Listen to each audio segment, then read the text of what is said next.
think it'll be a short episode today. I can hear the clapping. Anyway, it's all about deconstructing yesterday. So as I briefly interluded to yesterday, and many times before, the whole idea here is to get the hang of doing video on the go. Now, I've done this before. On previous trips to Taiwan, I've tried to shoot documentary style. But the fact is, to do documentary style, you have to know what you're going to do in advance, you have to set it up, and you have to act out faking what you're pretending that you're doing. Well, of course, if you're pretending it, you are faking it. But in other words, you have to go, oh, look, I've just walked into this room. This is amazing. But in fact, you've had to set up the whole room. I mean, that is the nature of filmmaking. And that's not worked. It just doesn't work because I'm enjoying myself. And I don't want to be spending all my time shooting video and setting myself up and going places. And of course, you know, you're there for 1 minute on film, but it takes 50 minutes to get it all set up and going, and that's just not a viable option when you're on vacation. So this is that exercise, and I think it came out okay yesterday. I used what I would consider my normal, what I was expecting to be carrying with me. That's probably my DSLR, which also shoots video. I had my iPhone, which is what we're recording on there, so I can't show you that, but I could hold it up and say, look, my iPhone.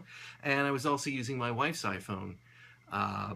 Well, she was using her iPhone. They're both iPhone 6s, and that gave us two cameras, and that was very helpful. And I'll tell you something, I could not tell the difference between the footage. Now, that may sound ridiculous, but you know, even identical cameras do not necessarily produce the same results, but they produced very much identical footage. The only way I could tell them apart was, like, if I was in one, I knew that was her camera, or I looked at the image sequence number of the... Yeah, so that was very successful. What wasn't so successful, and you probably saw it several times, is that the way the arboretum is arranged, you're sort of here looking that direction, and then when you get up to the top, you come back down and you're still looking that direction because you've turned around and you're on the inside of the thing. And that's where the sun is all day. It's down towards the south. And so there were light streaks coming through the camera in many of the shots, and I suppose if I'd had something over it, then that would have made a difference. Something like this on a regular camera, but not on the iPhone. So that was one thing.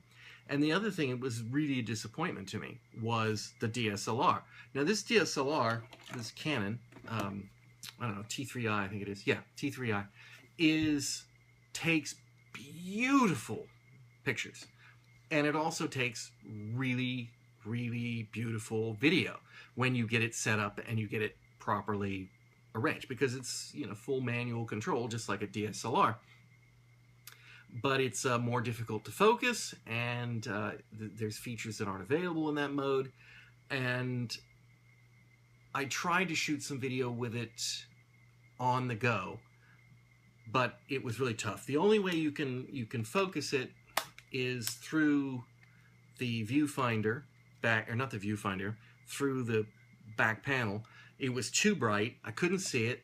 Of course, this is very small, and there were times when I would shoot video and it looked perfectly focused here, but it wasn't. It was still blurry. It was just because it's compressed here on the screen.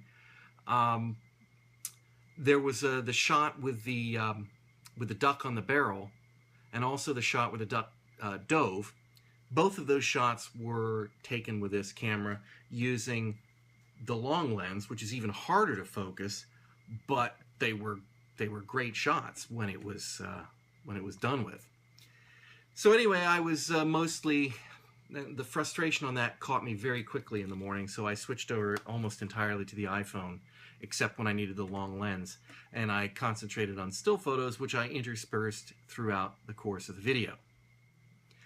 They look good. Or I thought they looked good. I'm not a pro photographer by any stretch of the imagination, but I thought they looked good and expanded and put up on the screen. They look pretty good in the video.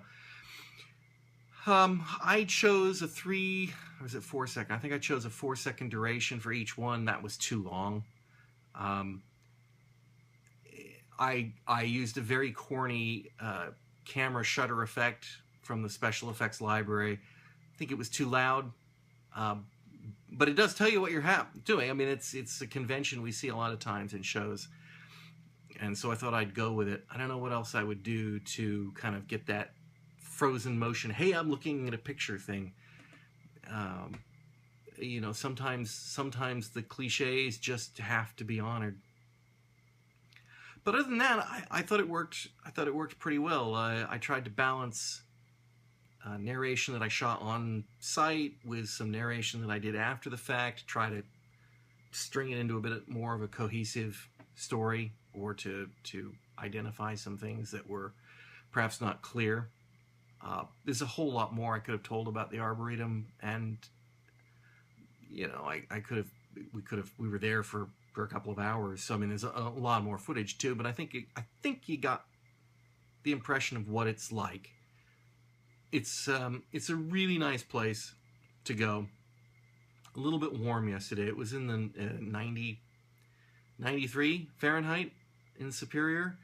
It was supposed to be record highs, and it was very hot and bright, and that did make it difficult to see what was going on the cameras. Anyway, I'm going to see if I can't plan something else out in a couple, 3 weeks, or at the very least when I go to Kansas City at the end of April, and try to do another traveling video for the time being. In the meantime, I'm looking into a problem as to why you can't comment, because that's been reported to me, but we'll pretend like you can, and hopefully by the time this happens, you will be able to. So remember to like, comment, and subscribe.